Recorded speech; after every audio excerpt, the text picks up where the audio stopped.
We are live, and I want to thank everybody for taking the time to participate today. Today, the theme of our webinar would be Recruiter Secrets Revealed.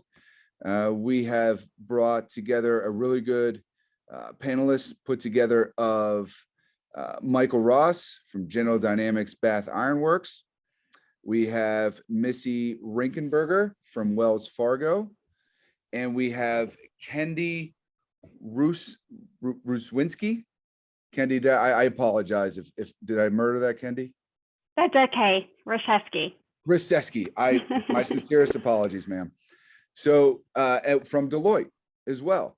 So the goal today is I'm going to be leaning heavily on the panelists to ask some questions directed from the military community.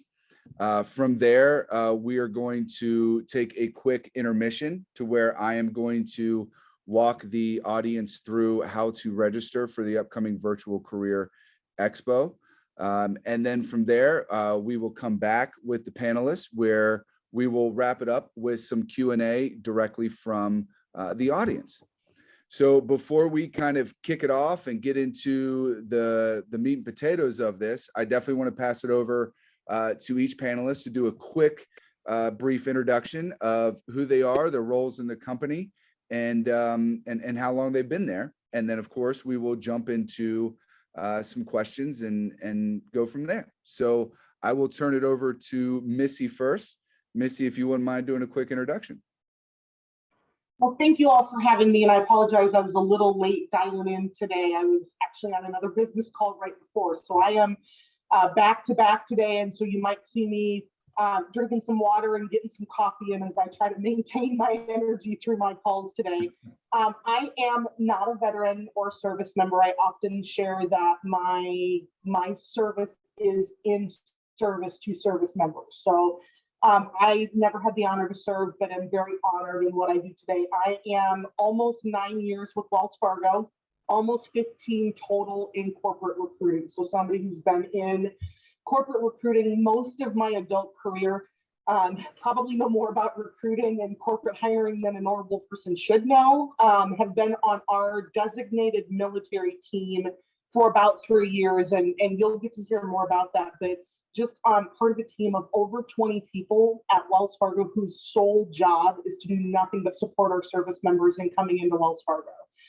So super proud of that. It's something I'm very, very honored to get to do. I live in the Midwest. I've been in the Midwest my whole life. My husband and I own just over 4 acres and have my dream of owning a little hobby farm. He would prefer not to have animals, but I will. I'm hoping they will behave. I do work from home, but I have a couple of dogs that might kind of filter into the background. So I'm hoping they'll behave today. But if they get loud, I will apologize in advance. Thank you for the invite, Ryan and the rest of GI Jobs. It's really an honor to be here. And I'm excited to hear how I can answer your questions. Perfect. Thank you, Missy. All right, Kendi, you're up next. Well, good afternoon, everyone. I'm dialing in from the DC Metro within the suburbs. So we're kind of living in this wintry wonderland right now. Hoping, looks like we might get another couple more storms on the way. Just to tell you a little bit about myself, I have been with the Deloitte firm for almost 14 years now.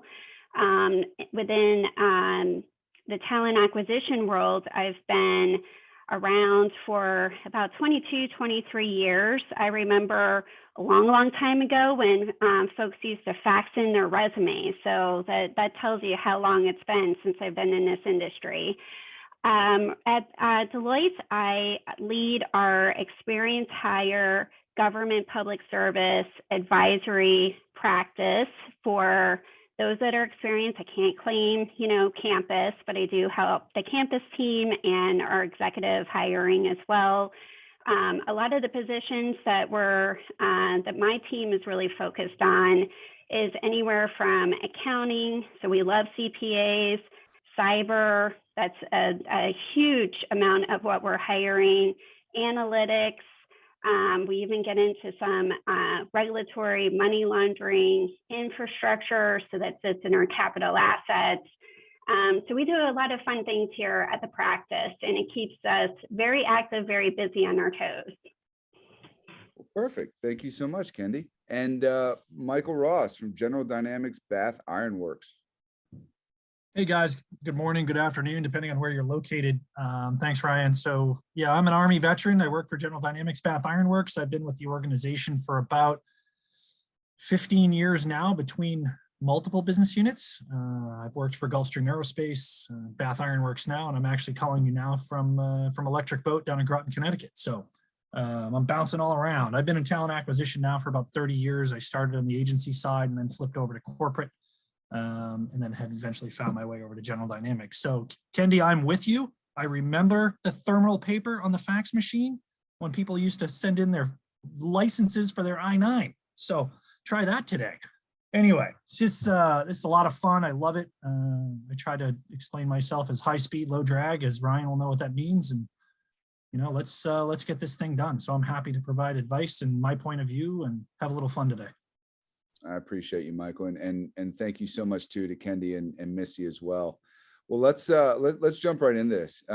So I know for me, when I made my transition from the United States Marine Corps into civilian world, one of the biggest, I guess, issues that I personally had was how to take myself out of an E5 and into Ryan Brandt, you know, civilian, right? And how to properly market that to companies, whether that's from, you know, my LinkedIn to how to put things on my resume. But most importantly, you know, one of the things that was told to me was, you know, kind of my social media, right? Like, because you know, some companies, I guess, do, some companies don't. Would love to hear, you know, from each one of you on how your organizations operate when it comes to candidates and you know, outside of LinkedIn, but their social media and everything like that. So, you know, one of the things that I kind of want to focus on here with my questions to you guys is,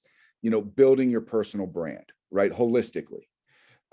So I guess I'll start with Kendi, and you know, when you get, you know, kind of from start to finish, from you receive a resume from a veteran or military spouse or, you know, whoever it may be, and, you know, kind of what are the steps that, you know, your organization, Deloitte, goes through to, you know, to vet or you know, the application process or whatever it may be, but how somebody can brand themselves to really, you know, put them in the right light?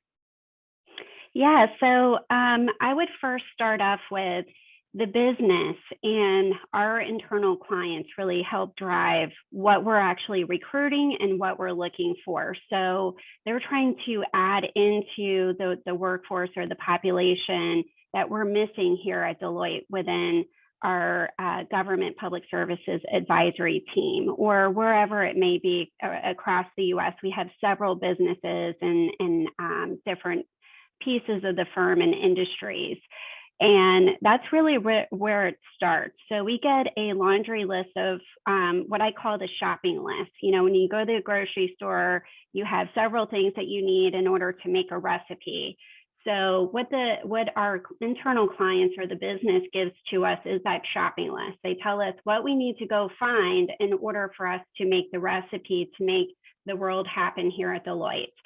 So from there, the recruiters will post the jobs, and we do an electronic scan of every resume that comes to us. And we also look at those on social media. So LinkedIn is a huge friend of ours, as well as Facebook, you know, Twitter, a lot of different places that we get candidates nowadays, especially living in the virtual world.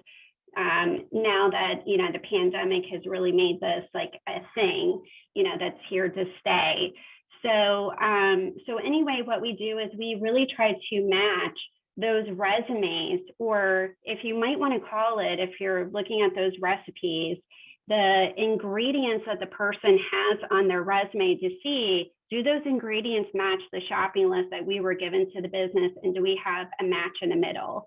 And if we do, then we want to know more about that person. So we call them, we talk with them, we find out more about their skill sets. So going back to your original question of social media, how big is that within recruiting, and what does that role play? It plays a huge role, because that's our first insight into the types of skills that you can help bring to the business and the employees, and maybe potentially look at coworkers.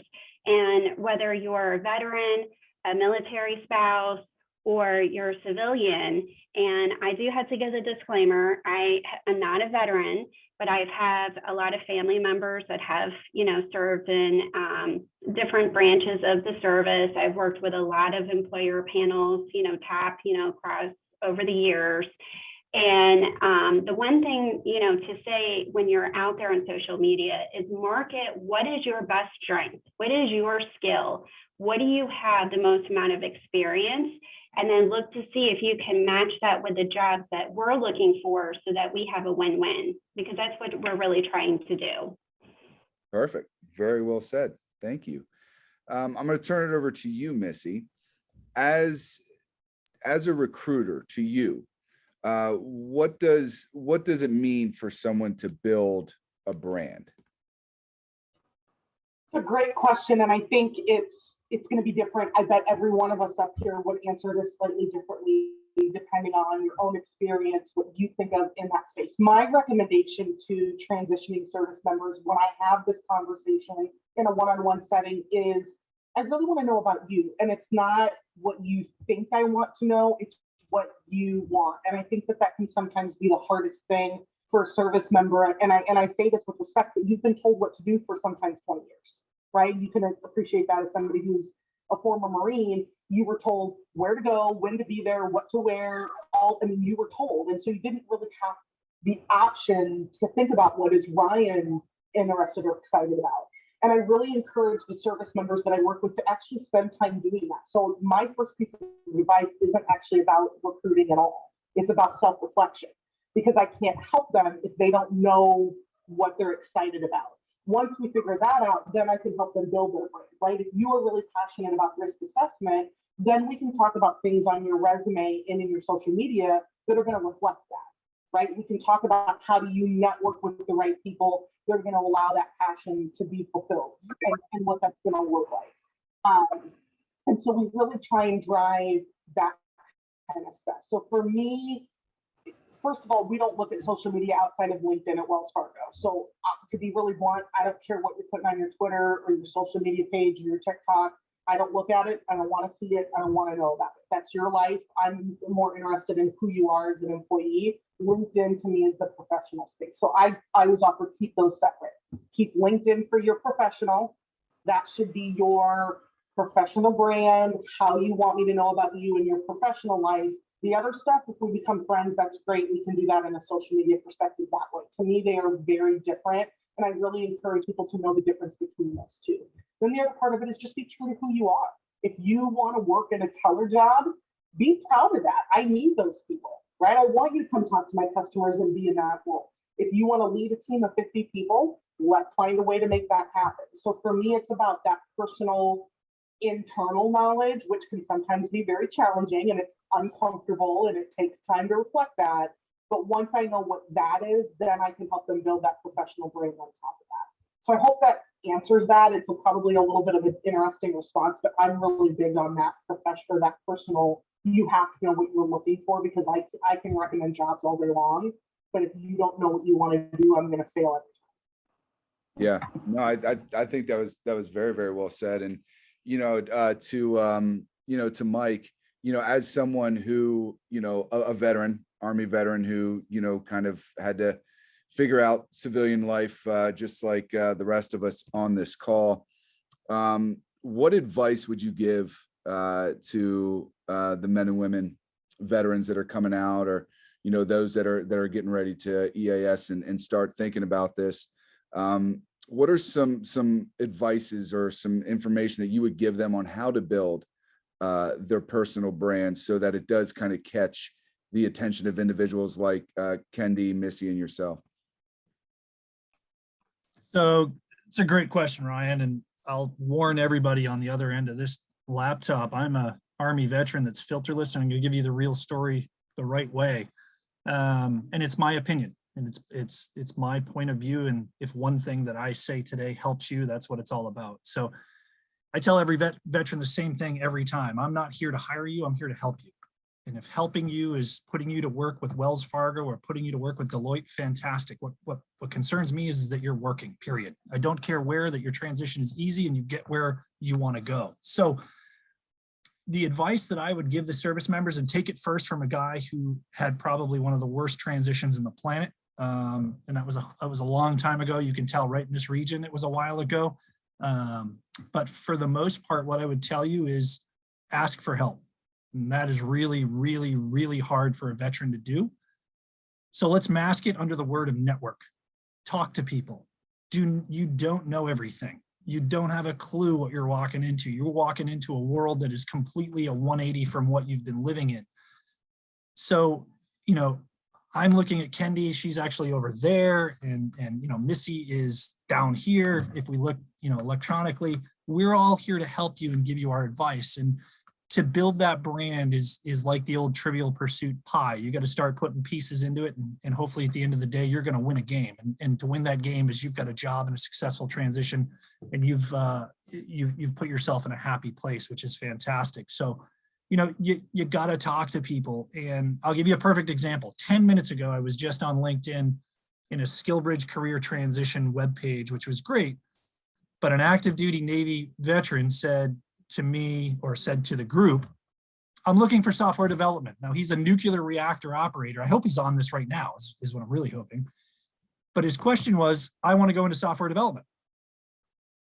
That was it. Who can help me? So I'm the guy that responded and said, why? Why do you want to go into software development? Why, you know, have you been misled? Has somebody told you that you would be a perfect fit for this? But back to Missy's point, what in the heck do you want to do? And don't even think of it as, all of you are going to be told, you know, if you're E7 and above, you're going to be told you're a perfect program manager, you're a project manager, you're this manager. If you're an O3 and above, my God, you can run any company on the planet, right? That's what they tell you. I had a guy in Fort Drum 3 weeks ago come up and ask me if a CEO position was open. No, sorry, that's not open. Certainly not for an O3, right? We're a Fortune 100 company, and that's not to mean that you couldn't be the CEO of this organization one day. Absolutely, I want everybody to dream and be that. But the point is, you've got to step out of one life into a new life, and you've got to start somewhere, right? So don't think that you're going to step right into Mahogany Row. You may do that, right? Some people do that at the 07, 08, 09 level, and that's great, good for them. They have a lifetime, 30 plus years of experience. But at the end of the day, there needs to be a little bit of a reality check and talking to people. And that's the first step in how you're going to build your brand, right? Your brand will take years to develop.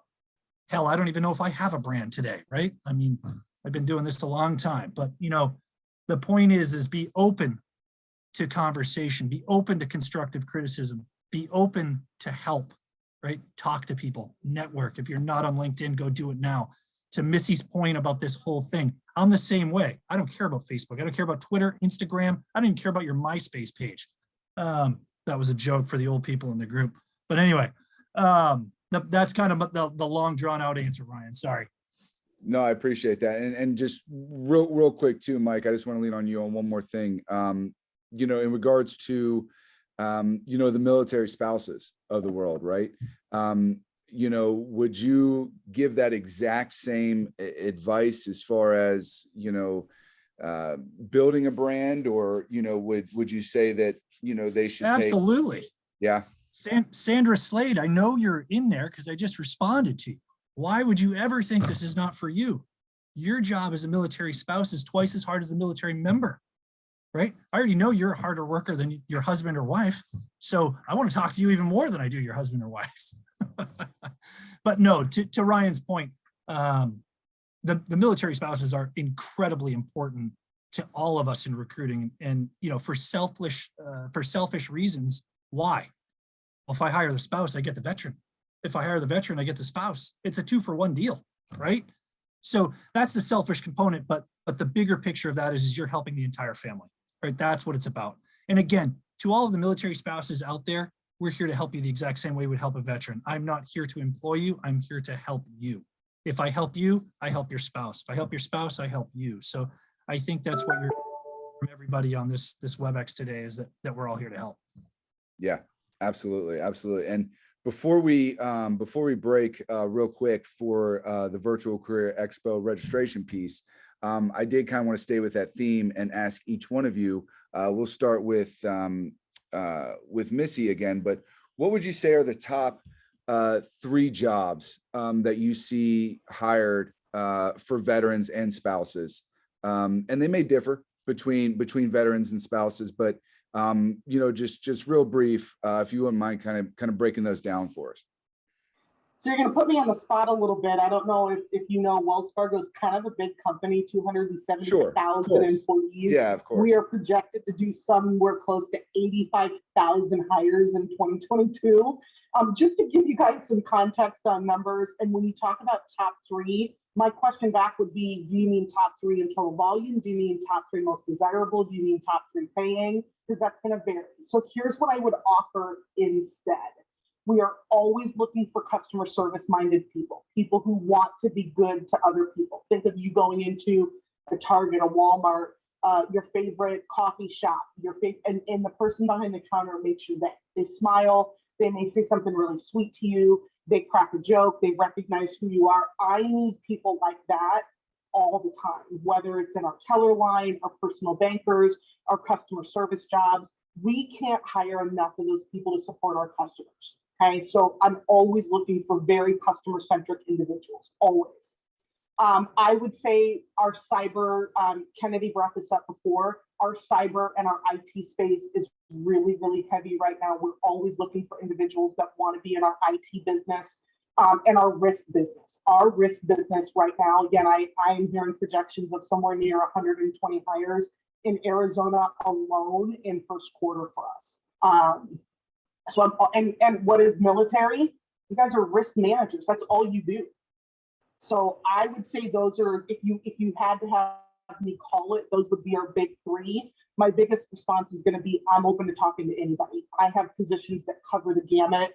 And realistically, we're probably going to need almost anybody with a general skill set that can fit what we're doing. Project managers, program directors. Michael talks this out before, you're told you can be a CEO. I need sales-minded people that can help in our sales space. So I'm open. I would take anybody who has questions about how to fit roles. Perfect. Kennedy? Yeah, I'm like Missy. It's hard to answer that question because we do everything. Because when you think about internal positions from executive assistants all the way through finance, HR, you name it, plus we actually do work side by side, and we get government contracts both from federal, state, and local. So you may be working with one of us, side by side on a project. So just kind of think about, some of the skills that you're currently doing now, and are you working with a consulting company, and how does that transfer over? One thing that Mike did say that I do want to bounce off of is we hear all the time that, when we're in job fairs or we're talking with veterans or even military spouses, that they want to be a project or a program manager, or they want to be a manager or something, all the way up to the CEO. Going back to that personal brand, we want to know what your skill set is. That's great that you're at that level. That's fine, but we need to know where to put you in the company, especially with, Deloitte, we have, over, I think it's 300,000, 500,000 people, that do all kinds of jobs. So we need to know where to put you. So that goes into building your personal brand of what is your skill? What do you want to do? What are you good at? And what are you passionate at? But we hire everything. No, that's great, Kendi. That's great. And Mike, you're going to draw the short stick on this question, man, because we got to move on, but I'll get you on the back end. All right. No worries at all. I can answer it quick. If you've ever operated a General Dynamics product, we want to talk to you. If that's a submarine or a tank. There you go. I like right to the point. Perfect. All right. So now we're just going to take a quick break with the panelists, and we are going to just briefly show you guys a good way to register for the upcoming Virtual Career Expo. So first, you're going to go to gijobs.com/virtual career expo. And then once you come to this site right here, you're going to see reserve my ticket. Of course, the countdown will tell you when the next expo is going to be available. Once you click reserve my ticket, and it comes in here, you can sign up a couple different ways with your Facebook, your Google, your LinkedIn, organically as well. Once you get signed in and everything and accept, then it's going to ask you to register. What is important here, my fellow men and women of service and military spouses? The biggest thing here is fully, please, fully create your profile. I'm sure all the panelists here will 100% agree with me, right? Make sure that everything is completed. However, most importantly, please attach a resume. This is a great way for organizations to get a good vibe right off the bat to see if you are a good fit. Plus, also, all these organizations that take place in this virtual career expo, not just the ones we have on the call here, but holistically, all of them will receive your resume before and after the event, right? So if you upload a resume, which again, I highly recommend you do, this is a great way for them to go through, and look through the resumes and then say, hey, PFC Schmuckatelli looks like a good fit. I'm going to make sure I reach out to them. Yes, Mike. So just a very quick comment on that, Ryan. Please, and I know that Kendi and Missy will probably back me up on this, do not try to mask your military experience with civilian experience that you don't really understand how to make the transition. Put down what you know. If you don't know, ask for help, right? One of the biggest things to hurt you will be when you try to self-translate military jargon into civilian jargon. Most all of us know how to read military jargon. Worst case, put down your military jargon and we will decipher. I would say it again if I could remember what I just said, but I'm too old. I try to self-translate. That's a very good point. It's a very good point. So if you were an 0311 in the United States Marine Corps, don't say I threw rounds downrange. Okay. But again, just want to emphasize that it's very, very important to have an updated resume as you register for the event. Perfect.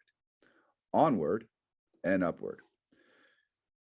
So now, as we get back into some Q&A with the panelists here, one thing I did want to ask, and yes, Ray, I am a Marine.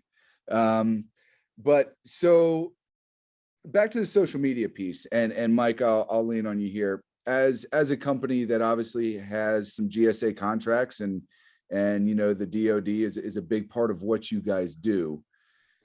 How, poly, full scale, TS clearance, all that stuff aside, how often, or is it even legal, right, for organizations like yours to dig down into someone's social media?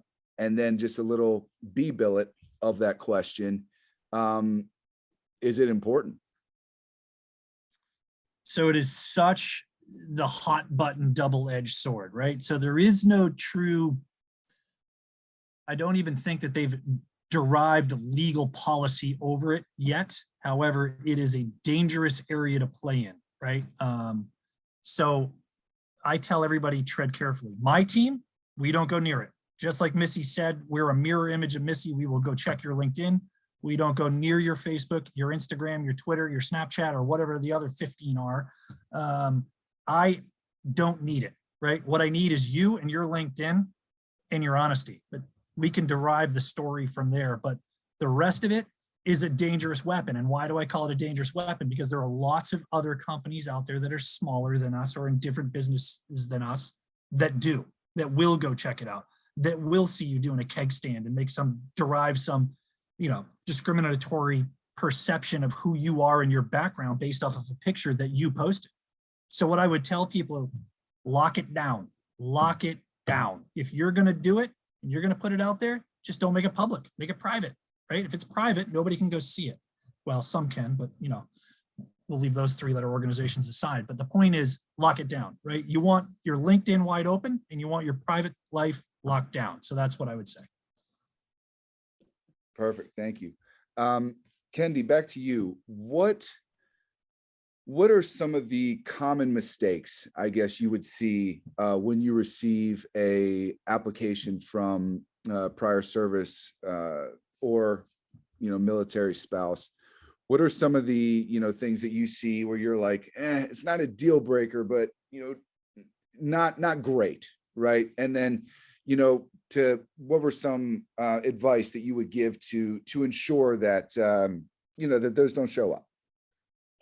Yeah, the best advice that I can give is I see a lot of times with the resume that there's so much content in the summary.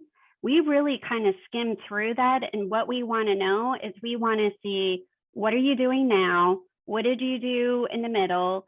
What skills can we pull from, so that going back to that shopping list with the baking, whatever we need and what we need to bring back to the business, that's what we're trying to pull out. We're trying to see if there's a match. If you provide too much, then we get lost in translation. And there's been some research that recruiters can scan a resume within 5 to 10 seconds. So if there's too much and we can't get through it and it's a big, huge paragraph of stuff, we're going to move on. If it's nice bullet, skill set where we can read and we can see, oh, this is what, so-and-so is doing, and this is their skills and this is what they want to do. Awesome. It's great to put, if you're looking to relocate from one place to another, put that on the resume so that we see it. It's like we're reading the back of your book to see if we want to be able to learn more about it, and if we get the information right off the bat to see if we can make the match of what our businesses want and need internally. The other thing, clearances, that's another thing. We want to see it. We want to be able to transpose it as much as possible, because I know that there's some safeguards there. And then I would also say that I saw some interesting things in the chat about the application. Yes, do mark that you're a veteran. We want to hire more veterans. We have goals around hiring veterans, so please put that down. We want to see that.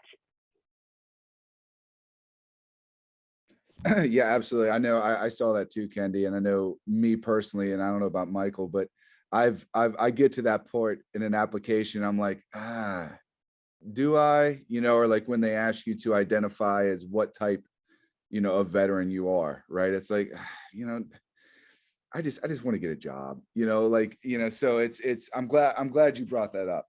And we can definitely, Ryan, to your point, yeah, many probably don't even realize that veteran is a diversity category. Yes. Right. You hear everything around diversity and inclusion right now. People don't realize that a veteran is part of diversity and inclusion, right? So put it down, be proud of it. It's hard. I'm with Ryan. It's incredibly hard. You get to the point, you're like, yes, do it. Check the box. It's going to help you. It will help you. Yep. I agree. We have a filter at Wells Fargo that specifically calls them out because we are so focused on it. I will absolutely reiterate what Kennedy and Michael said. Please, we want to know. That's why I was late coming here. I was just on a strategy call talking to 50 recruiters about how are we going to hire veterans. I can't hire if you don't know you're in my pool. Yep. Well, Missy, I'm glad you chimed in. I want to stick with you on this next question. So on the flip side of that, right? I know that some military spouses are reluctant to ID as a spouse due to, PCSing, frequent moving, maybe, their resume's got a couple more pages due to the fact that their significant other has moved and they've, couldn't keep a job in Arizona and now they have to, go do whatever in Texas or, wherever the situation may be. What would, should they be reluctant in your eyes to identify as a military spouse, and how does Wells Fargo look at something like that? It's a great question, and it's a really, and I'll try to be brief because I know you have a ton of other stuff to do. It's a complex one for us specifically right now. I can't speak for Michael and Kennedy's. I know each company handles it in their own way. We are actually going through the process of trying to get legislation changed to make military spouses a diversity segment. That's how passionate Wells Fargo is around it. We are sponsoring work to fix that at the federal level. Okay, we're not there yet. Thank you, Michael. We're trying because we believe in it. So the answer is right now, today, I don't have a way for them to identify other than verbally telling us. We want that change. We are doing everything we can to help that.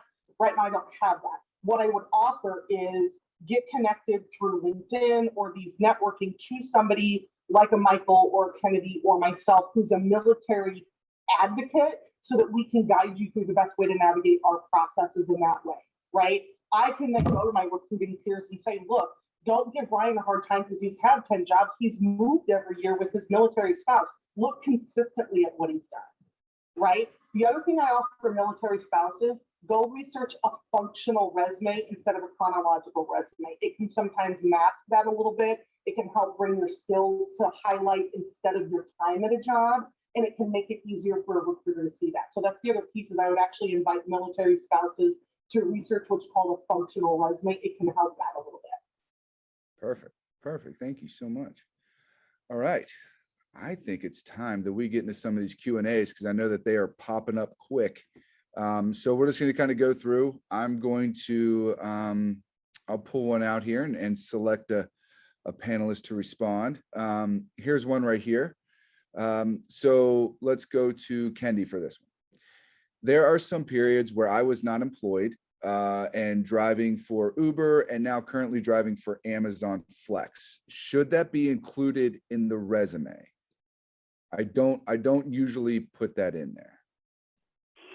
Yeah, so there's ways, just like Missy said, that you can, kind of mask some of those time periods, but I wouldn't keep it off altogether. You can just put Uber and then the time period that you worked, because a lot of times when companies go through background checks, if jobs are missing that we're getting that are not on that resume or that are not on that application, then it starts to spur some questions. So you don't want any of that. You want full transparency.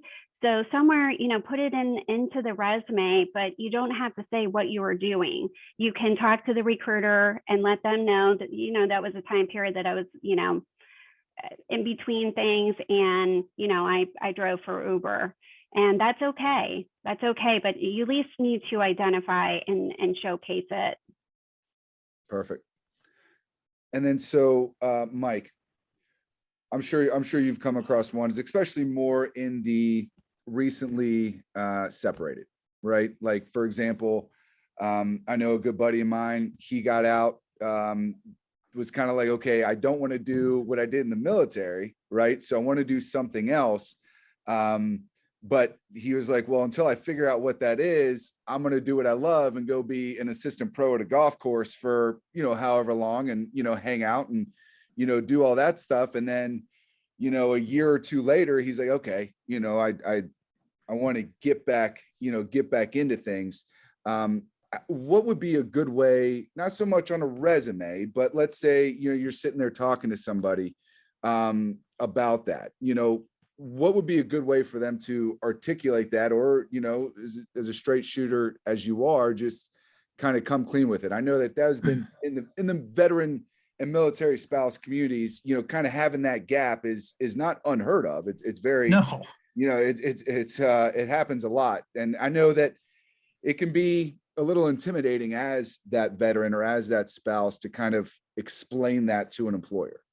Yeah, it's the irony is, Ryan, you literally just described like the first 2 years of my transition up Same to here, brother. Same here. including I went to become a golf pro. Oh, nice. That didn't work out so well. So, but hey, you didn't know, and I thought that's what I wanted to do, and I went off in that direction. But if I could tell you the first 3 jobs I had in my transition, selling frozen food and freezers, golf pro, and selling pagers. Okay, so again, this area, it's gray, I'm old, it's fine, but none of those 3 jobs really have much in common. And it's called, I don't know what the hell I want to do when I grow up or where I want to go. So to your point, Ryan, you got to be honest, right? So if you're in the military, veteran, and spouse community, everybody knows that a transition is hard, and the longer you're in, the harder the transition becomes. And honestly, I would advise anyone stepping out of the military, take a minute, just take a minute and get your feet underneath you instead of just diving right in. Now, there are great ways to do that through SkillBridge internship opportunities where you can come out and work for 6 months for an active duty employer, and you kind of, all of a sudden you're on transition during your active duty. And if any active duty soldier, sailor, airman, Marine, I don't care what you're in, you're not looking into those programs, you are doing yourself an absolute disjustice. There are so many programs out there for you to take advantage of. I just got back from Fort Campbell. I briefed 3 different TAP classes in the morning, 40 people apiece. That's 150 sailors, and probably 10 of them raised their hand when I said, "Are you familiar with SkillBridge?" To me, that's a shame. That's an absolute shame. Everyone in that room should know. But, you know, take a minute, get your feet underneath you, go visit the Career Center, go visit your veteran service rep at the Career Center, ask them advice. They're there to help you. There's so many people out there to help you. Take a minute, ask the question, have a conversation. You're going to hear me keep coming back to networking, but that's what you're doing. Talk to everybody. Perfect. That's fantastic advice. Missy, I got one for you here. What would you say is the best way to translate outside of the job experience that they're applying for, right? So if, you know, myself, I was a 0621 field radio operator in the Marine Corps, and then I did Golf Pro, and then, you know, I drove for Uber, and now I'm applying for a job at Wells Fargo that really doesn't correlate with any of those. But how would I take the skills that I learned in each one of those? Because there's got to be valuable skills from customer service in the golf place to, you know, whatever the situation may be. How would you recommend kind of taking those out of industry positions and having those correlate to wrap into something with Wells Fargo? It's a great question, and I'm hoping this Michael and Kennedy would agree, because I think what I'm going to share would work in any. So the first thing is, Wells actually has a system called VetLine, where you can go out to our site, you can literally plug in your MOS, and it's going to spit out the jobs that match you. Number one. So if you don't have that, I would encourage, whether you come to Wells Fargo or not, go use it. It might help you look at the jobs that Kennedy has. It might help you look at what Michael's doing and understand what are the right skills. It's called VetLine. You can literally research it. I'll make sure that Ryan, I get this information out for them. I would offer that today. Go do that, number one. Number two is, if you are applying for a job and you don't know if you can do it, why are you applying for that job? So if you can't read the job description and see how you would fit that job, you're not applying for the right thing. Now, if you apply for a job that you know you can do, that will tell you the words to put on your resume, because it's going to tell you what skills they're looking for, and you can use that to translate. So I'm going to go back to the customer service. What do Uber drivers do? What do golf pros do? They're customer service people. They talk to customers to share with them tips and feedback and help them have a good experience. That's their job. Yeah. So that's what I would encourage them to do, is if you are reading a job description and you think, oh, I think I could do that job. You think you can, or you know you can do it. That will tell you the words to put on your resume, because I guarantee you, Kennedy whether her system scans it at Wells, we have individual recruiters. We're going to be looking for the words that match the job description. If you can't do that, that's what we're going to struggle with. So instead of trying to rack your brain, and Michael said, and translating it, let the job description tell you how to do that. It's going to give you the answer. It's the answer to the test. Yeah. So that would be my best advice. Yep. Here's a little secret to jump off of what Missy just said. Please. Is if you see a job description and you're like, that's me. I did customer service being an Uber driver. I did this at a golf pro. Lift those lines verbatim, stick them in your resume, and then submit. Because like I said, we're trying to match what we're told we need and what your resume needs to have. And if we don't see it, our systems will filter it out. and we will not see those resumes. They'll go down to the bottom of the pile. So just lift it right from the job description and stick it in there. And if you're not sure, read through job descriptions and use that for your building your resume. That's another way to see what skills translate into what you've already done. We're doing the work for you. Let us do the work for you and help you in that space. We're not expecting you to come out and know the civilian words for it. Just like I wouldn't understand, Ryan, the things that you dealt with as a Marine. I'm never going to understand that. I think But the you important can part, help me by trying to translate it. you've got 71 people on the other side of this computer and 3 or 4 of us that have looked at resumes every single day. Send me your resume and just say, hey, will you look at it and critique it? Don't be afraid to do that. Just because you send me your resume doesn't mean I'm going to hire you an interview. I'm a human being, right? I want to help you. It's going to take me, right, to Kendi's point, it's going to take me 8 seconds to look at your resume. It's going to take me 30 seconds to respond to your note for help and say, hey, here's what I changed, here's what I would do, and here's my opinion. Boom, done. That's okay. Absolutely. To do that. LinkedIn. Go find us. Our name right there. I've already sent you my profile. Connect with me right now. Connect with Missy. Connect with Kendi. I will connect with them before this is over. That's why we're here. Yep. Well, and one thing that I do want to kind of finish on, but we'll start with Mike and then go down the line here. But I know one thing that Mike, you harp on all the time, and I do too, because honestly, networking is what really helped me transition into the civilian world. My brother's down in Northern Virginia over there by Kendi, and knows a lot of people in that area, and that's ultimately kind of how I got into the first job I did. But I'll start with you, Mike, because this is kind of one of your hot buttons here. But what is your tips and tricks? Give me 3 solid ones. Give me 3 good ones and 1 don't do when it comes to networking. God, there's so many. There is so many. I know. I'm pigeonholing you here, man, but time is not on our side. No, absolutely. So I'll go quick, right? It's simple. Career fair. Let's just use career fair because you're all going to go to one. You've been to one, whether it's on post, off post, doesn't matter. Civilian, military, doesn't matter.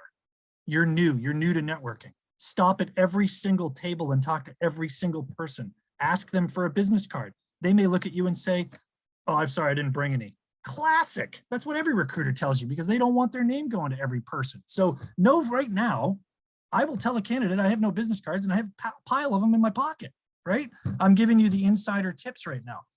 Again, doesn't mean because you stopped at the XYZ store that you want to work there. However, you may have had a great conversation with the individual who can lead you to your next career, right? It never hurts. Take the 1 hour. I see it every day. I know Missy's seen it. I know Kendi's seen it. You watch the same people wander around a career fair and not stop because they have no interest in working for, I don't know, United Rentals, right? I'm just making things up. But maybe it's Bath Iron Works. I have no idea. Just stop and talk to me because I'm also the recruiter that will haul you out of the aisle and say, hey, what are you doing? You walked by my booth twice. You didn't talk to me. Now I feel insulted. But do it. Talk to him. Here's what I ask all of you. Try it 1 time. 1 time. Go to a career fair, talk to everybody, take their business cards back. And before you leave the career fair, send them a LinkedIn invite. You're going to connect with over half of those people right there. Here's the other trick of the trade. Ask for help. It's the #1 thing you don't want to do because you're a veteran. I get it. I've been there. I am there. However, what is the one thing that we'll all do? We're all going to help you. No one is going to look at you and say, no, I don't want to help you. That just doesn't happen. We're human, right? Human nature is to help. So that would be my short-term advice, but do it everywhere. I've done it in the Walmart checkout lane. Hey, what are you? You never, ever know who you're talking to. You never know. You just got to start talking. So what's your 1 don't do? Do not walk up to my table at a career fair and pretend that you know everything. Do not be the 03 that walks up to me and says, do you have any jobs for CEOs? My response will be, no. That's it. Right? Oh, I love it. The killer is arrogance, right? It's arrogance. Don't be that person. And there's a fine line between confidence and arrogance. Yep. You want to be confident. You should be confident. You bring an immense amount of skills to the table. I don't care if you're a veteran that's been out for 10 years or a veteran that's been in for 20 and just getting out, or a veteran that's been in for 4. I don't care. I know what you bring to the table, right? It's up to me to help you and find a place for you. So come talk to us. Perfect, Mike. Thanks. Kendi, Yeah. give me 3 goods and a bad. First, build the relationship with a recruiter. If that job doesn't work out and you have a strong relationship with a recruiter and they really like you and they want to help you, they will find a job, and it may take a little bit of time, but they will get you hired. So be nice to the recruiters, friend them, you name it. Number 2, get to know everybody that transitioned and where they landed and network with them, because our number one biggest source, and it's been for a long time, and I'm sure, you know, Missy and Michael will agree, is referrals. We hire more referrals than anybody because we know we have the employees, they know you, that's how you get in, you talk to us, and then we're doing matches internally to get you to the right place. That's number 2. Number 3, I would say, definitely, you know, when you're looking at transitioning, work with your career transition assistance programs, because they can point you in a lot of different directions and connect you to folks like all of us that are on this panel. We do Hiring Our Heroes, which is another big, you know, program that lets you see the inside of what we do within a consulting company to see if you like it or not before you actually have to sign up on the dotted line. So try everything. Take a chance. I'm going to give you 4 for military spouses that are looking to reload. There's 1 out of every 7 jobs. They talked about it on a 60-minute piece about a week ago. 1 out of every 7 jobs is now remote. So look for those job postings that are remote, that let you move from place to place and still keep that same job. That's my 4th. My number 1, don't ever do, please, it's nails on a chalkboard to us being recruiters, is go to a job fair, virtual fair, wherever you want to call it, and say, I do program management. Because I don't know what you do program management of what. Is it an executive assistant? Is it logistics? Is it cyber? I need to know what the skill set is. And then we get to the level, but no more program or project managers, please. Perfect, Kendi. Thank you. All right, Missy, bring us home with 3 goods and a bad. So I'm actually going to turn the table slightly and ask you a question. What is the one thing you wish? Well, because I think this might help in my response, and I don't care if Michael wants to chime in. What's the one thing you wish you would have known in your transition? What's the one piece that you're like, dang, I wish a recruiter would have told me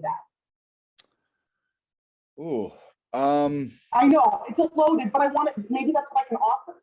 I would think, yeah. So I think it would probably just be that I wish that a recruiter would have, you know, better explain to me how to put what I did on paper. Right. I mean, that was my biggest thing. Like, I remember it like it was yesterday. I literally I walked out of the gates of Camp Pendleton, and I have 4 hours before my flight. And I go, okay, so I'm going back to the East Coast.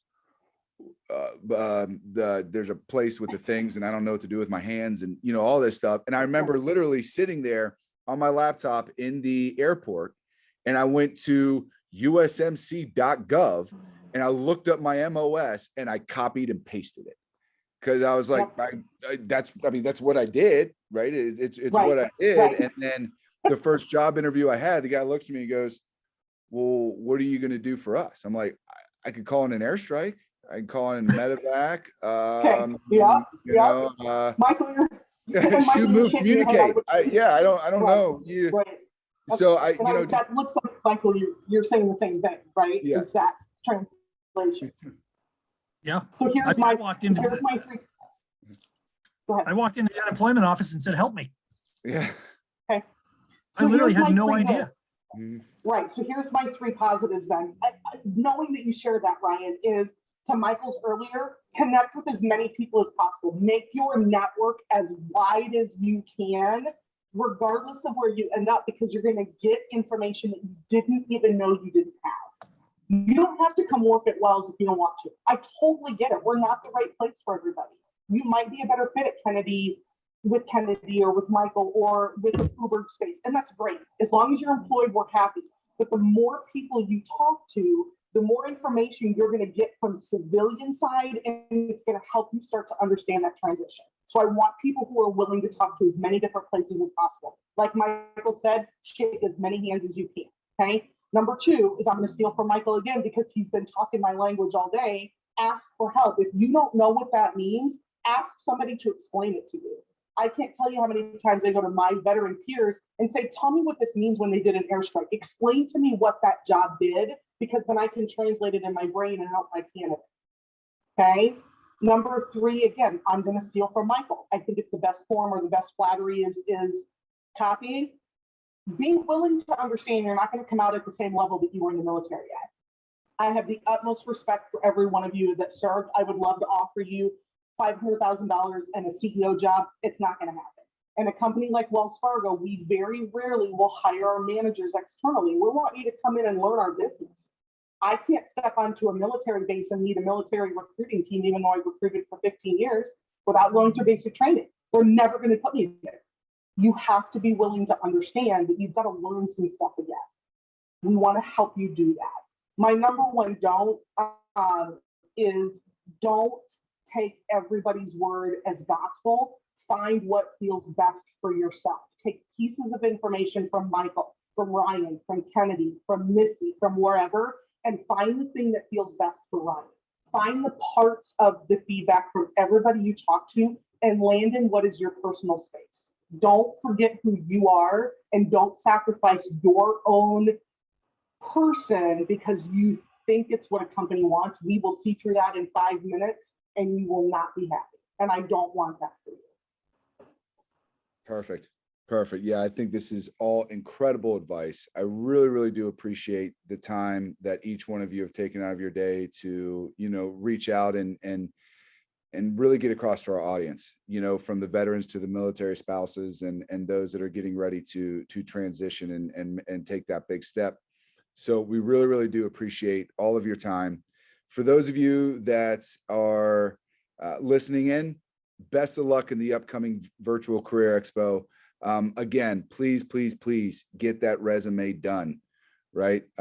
If anything, put that resume on there. Wish everybody the absolute best of luck. Happy and healthy 2022, and Godspeed and stay frosty. Thank you guys so much. We really appreciate it.